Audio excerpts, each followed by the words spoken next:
Mataas ba tingin mo sa sarili mo? Nananapak ka na ba ng tao? Naakala mo kung sino ka na?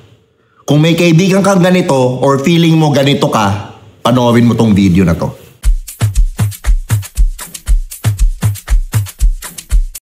What's up guys? Ito nga pala si Tio Bry, ang host ng Do You Think, ang podcast na self-development at fastest growing dito sa buong Pilipinas. At syempre, kung gusto mo naman itong podcast na to at mag-improve ang buhay mo, mag-subscribe ka na dito sa channel namin. Help us reach 100,000 subscribers.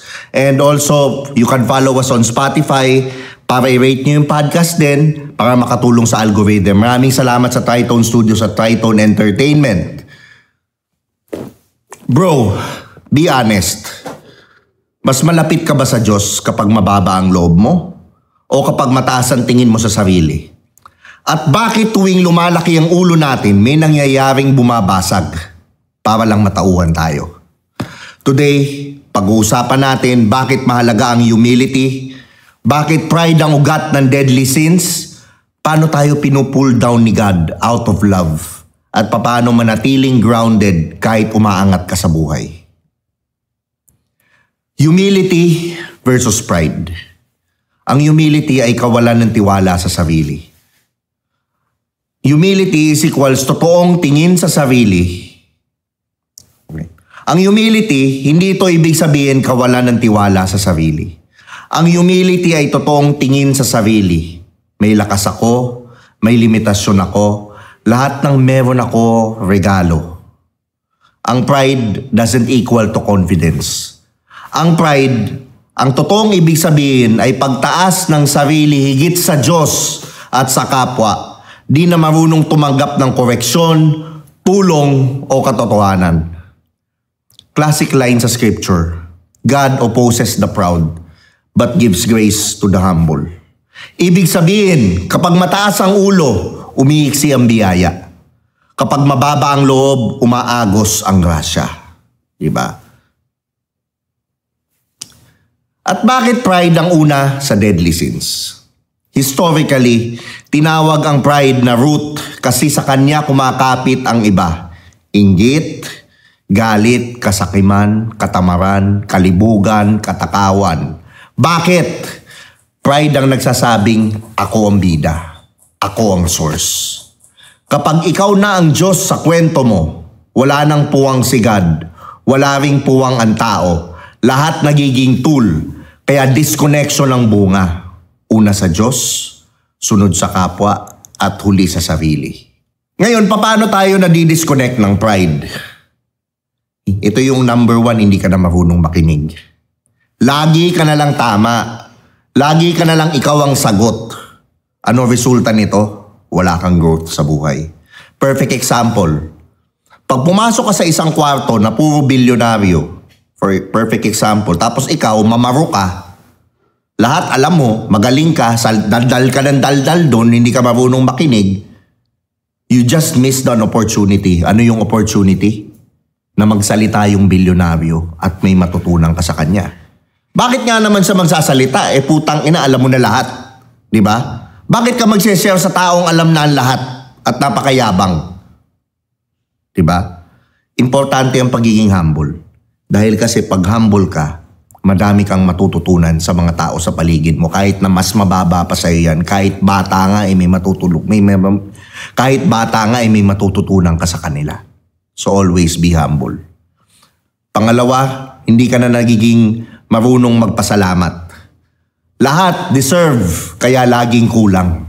Diba? Nakakalimutan mo na magpasalamat sa Diyos. Nakakalimutan mo na ang totoong source ng lahat ng blessing ay ang Diyos. Ay si God, ay si Creator, si Yahweh, si Allah, si Krishna, o kahit na ano pang tawag mo sa Kanya. But I call them the one infinite Creator. Kasi isa lang naman ang gumawa sa ating lahat. Tayo lang ang gumawa ng separation natin. Pangatlo, comparison at performance life. Ito yung parang lagi ka nagpe-perform, hindi ka na nagiging authentic sa sarili mo. And alam nyo naman that the highest form of vibration is authenticity. Ito yung lagi kang may kailangang patunayan. Yes, may naaabot naman yun, yung energy of proving. Pero ang problema, it can only take you as far as may hangganan siya. Not like when you're doing things out of love and authenticity, yan yung nagiging greatest ka na. Nagiging greatest version of yourself ka pag yun ang ginagawa mo. Number 4, secret life.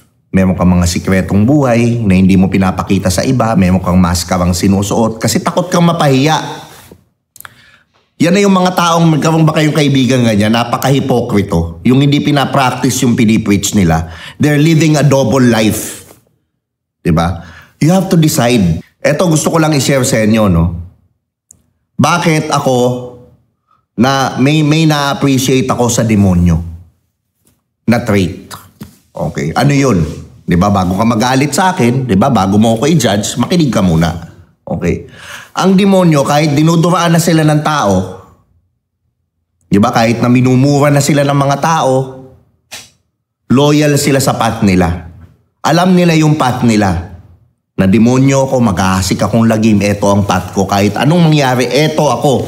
Pag tinanong mo nga sila ng 3 times na, do you subscribe to our Lord and Savior Jesus Christ? Hindi sila makakasagot ng yes eh. Bakit? Kasi madidepolarize sila. Magiging anghel na sila. Mapupunta na sila sa positive polarity. Diba? Anong ibig ko sabihin doon? Loyal sila sa path nila. Eh yung ibang nagsasabing mabuti silang tao, disente sila. Totoo nga bang disente sila? Hindi sila makapag-decide. Sabi nila disente sila, pero ito namang ginagawa mo. Ginajudge mo naman yung kapwa mo, nanggagamit ka naman ng tao, nanloloko ka naman ng tao. On the guise of being mabuti. Diba? Pero at least yung demonyo, they stay on their lane. Gets mo na? Number 5, isolation. Ito yung walang counsel, walang brotherhood, kaya madaling madapa. Ito na yung mga taong wala ng kaibigan. Kasi nga, ang mga kaibigan ayaw na lumalayo na sa kanila yung tao, hindi sila gusto ng tao. Bakit? Eh kasi nga naman mamawar sila eh. Eh kasi nga naman puro sila yabang eh. Sila na lang ang laging magaling. Lahat alam na nila. So yung mga tao nare-repel sa kanila. Kapag ikaw ang center, wala kang pahinga. Kapag Diyos ang center mo, pwede kang huminga. Ngayon, paano nga ba ina-humble ni God ang tao? Out of love. Hindi kanya pinaparusahan. Si God ay punong-puno ng love, punong-puno ng wisdom. Lahat ginagawa niya through love. Mahal niya tayo. Hindi sadista ang Diyos, pero mahal ka niya. Kaya kung pride ang kumakain sa'yo, papayagan niyang mabasag ang idols mo para makabalik ka sa Kanya.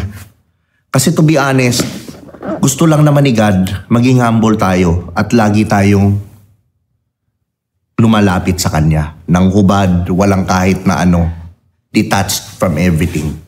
Gusto niya yun. Yun lang ang inihiling niya. Kaya minsan ibabagsak ka niya para makabalik ka sa Kanya. Para gusto lang naman niya humiling ka sa Kanya ulit, bumalik ka. Kasi nabubuhay si God sa pagmamahal natin. All He wants is our love. Yun lang ang inihiling niya.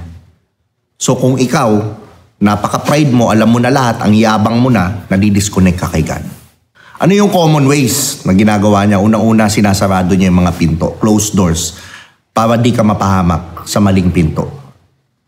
Number 2, exposure ng kahinaan mo para magningning yung katotohanan kaysa pasad. Pangatlo, bibigyan ka niya ng people who will confront you.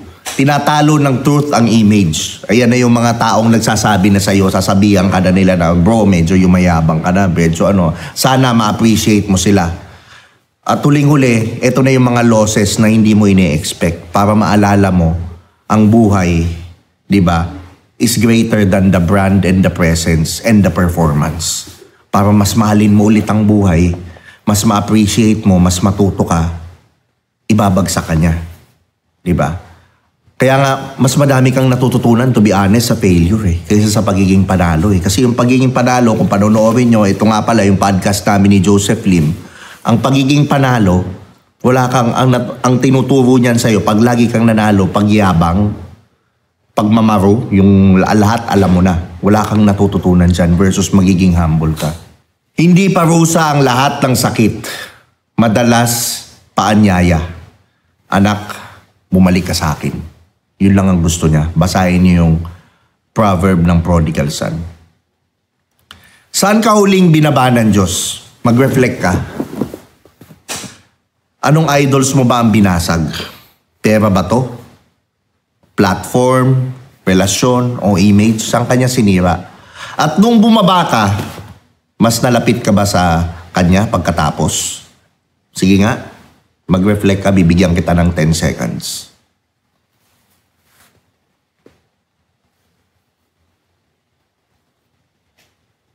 Pwede mo ring i-pause ang video na to.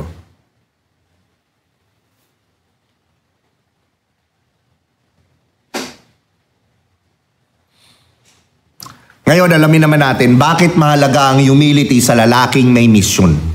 Humility equals teachability. Mas mabilis ka matuto, mas mabilis ka lumago. Pag nagle-learn ka sa mga tao sa paligid mo, mas lalo kang natututo, lalo kang nag-grow as a person, lalong nag-expand yung vessel mo to receive more blessings from the universe. Lahat kasi ng gustong, lahat ng gusto natin, gusto naman ibigay ni God eh. Pero gusto niya, ready ang vessel mo. Humility equals team.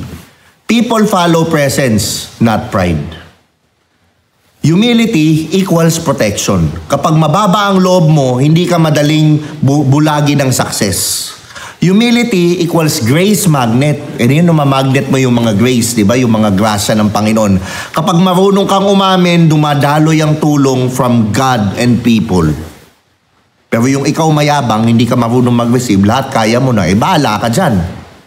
Ang tunay na alpha, grounded, hindi maingay, hindi matibay. Kaya nga yung mga nagpe-flex ng pera sa social media, wala akong believe dyan. Sakto lang yung mga yan. Kasi nakakilala na ako ng mga bilyonaryo talagang todo, hindi sila ganyan. Napaka-grounded nila, napaka-humble, hindi sila insecure. Diba? Kaya yung mga nagpa-flash ng pera, naglalabas ng perang madami, maliliit ang titi niyan. Sorry. Paano manatiling humble and grounded?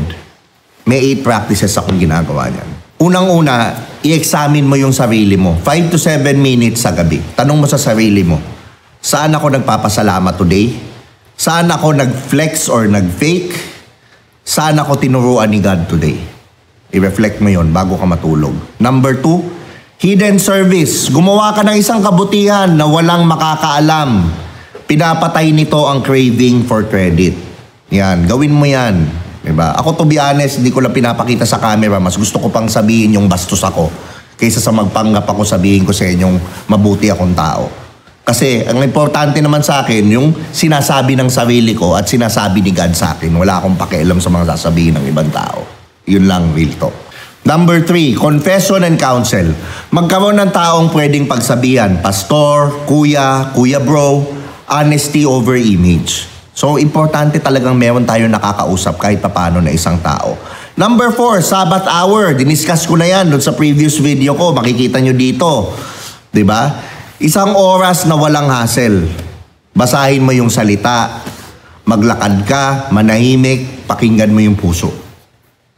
Number 5, gratitude list. 3 times a day. Actually, pwede mong gawing list or pwedeng may 3 tao kang i-message na just to show them how grateful you are for having them. Or magsulat ka ng 3 ikina-gratitude mo, ikinate-thank you mo sa isang araw na to. Diba? Literal, kailangan isulat mo. May power kasi ang pagsulat. Ang nangyayari dito, bumababa yung entitlement mo, tumataas yung joy. Number 6, ito medyo mahirap to sa normal na tao kasi ako, I also struggled with this. Fasting from flex. 1 to 2 weeks, no brag posts, no humble brag. Pahingahin mo yung ego mo at pumokus ka sa gawa. Alam nyo, napaka-importante na gumalaw ka ng tahimik at ipakita mo na lang sa kanila yung resulta. Bakit? Spiritually speaking kasi, pag pinagsasabi mo yung goal mo, yung ginagawa mo, maingay ka, nai-evil eye yan. Minsan nabablock yan yung mga miracles mo. So mas maganda pang gawin mo na lang ng tahimik and then pakita mo na lang sa kanila yung resulta kung gusto mo talagang ipakita, 'di ba? Or kung hindi naman, okay lang din, mas maganda, 'di ba? At least alam nila sa iyo lang 'yun. Ikaw lang naman dapat nakakaalam ng income mo at ng kung anumang mga achievements mo 'di ba? Pero kung gusto mo lang talaga i-post, wala namang problema, wala namang masama doon, go ahead. Pero yung resulta na, wag habang ginagawa mo. Number 7, learn from the lowly. Makinig ka sa taong walang platform. Makinig ka sa magulang mo, sa janitor, sa driver, sa anak mo. God hides wisdom in unlikely places. Sobrang totoo yan. Ako sa anak ko, madami akong natututunan. Minsan madami akong natututunan sa driver. Minsan sa grab driver. Lagi lang akong open for knowledge. Hindi porke Tio Bray ako, mamaro na ako, magaling na ako ang pinakaano. Lagi kong sinasabi, hindi ako spiritual guru, hindi ako coach, hindi ako ano. Pero ako lang, I'm just a guy who made a lot of mistakes and gusto kong makatulong sa'yo. And speaking of this, meron nga pala akong one-on-one coaching.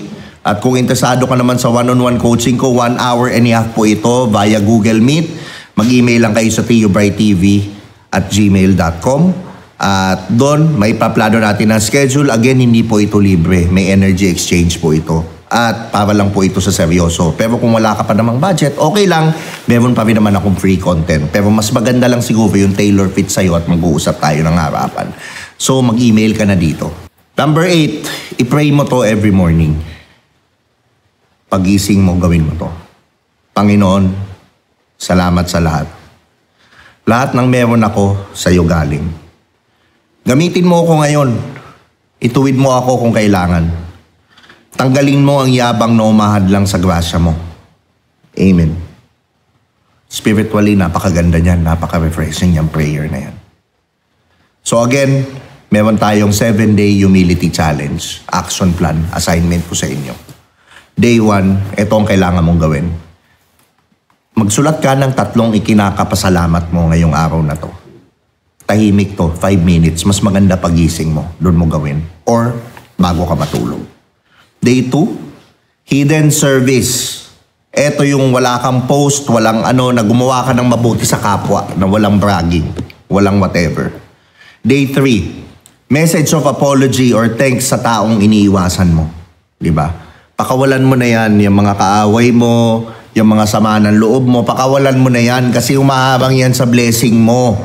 Daming tao nagsasabi, ang hirap magpatawad, ang hirap. Anong mas mahirap? Dalhin mo yung galit o magpatawad? Kasi yung galit, ikaw ang nalulunod. It's like drinking poison and expecting the other person to die. So patawarin mo na. I-release mo na yan. Para mabuhay ka na ng payapa. Diba? Day 4, 30 minutes of scripture and journal. Saan ako may pride? Isulat mo. Saan ka may pride? Day 5, manghingi ka ng feedback sa taong pinagkakatiwalaan mo. Isang tanong lang, ano ang blind spots ko? Tanong mo sa kanya. And paano ako mag-i-improve? Day 6, huwag kang magfe-flex. Walang pagmamayabang, verbal or social. Maging humble ka. Day 7, ito yung Sabbath hour. Maganda Sunday, di ba? Magsimba ka lang. Or kung hindi ka naman nagsisimba, that's fine. Pwede kang mag-confession, prayer with the brother, diba? Lahat yan, basta gawin mo 1 hour, Sabbath hour tawag dyan. Ito ang mantra na gusto kong sabihin sa inyo. Grace flows to the low places.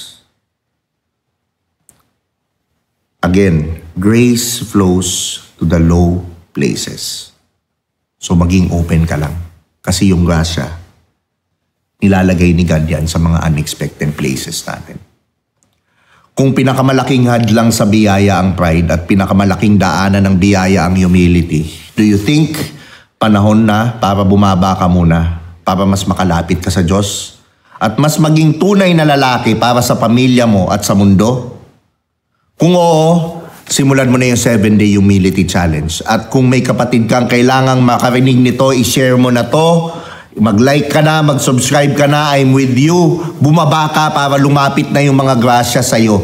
At kung nagustuhan mo naman tong content na to, mag-subscribe ka na dito sa channel. Help me reach 100,000 subscribers by the end of the year. And also, you can follow us on Spotify para ma-rate mo namin yung podcast at mapakinggan mo to sa kotse. Again, ito nga pala si Tio Bray, ang host ng Do You Think? Maraming salamat sa pakikinig and see you on the next video.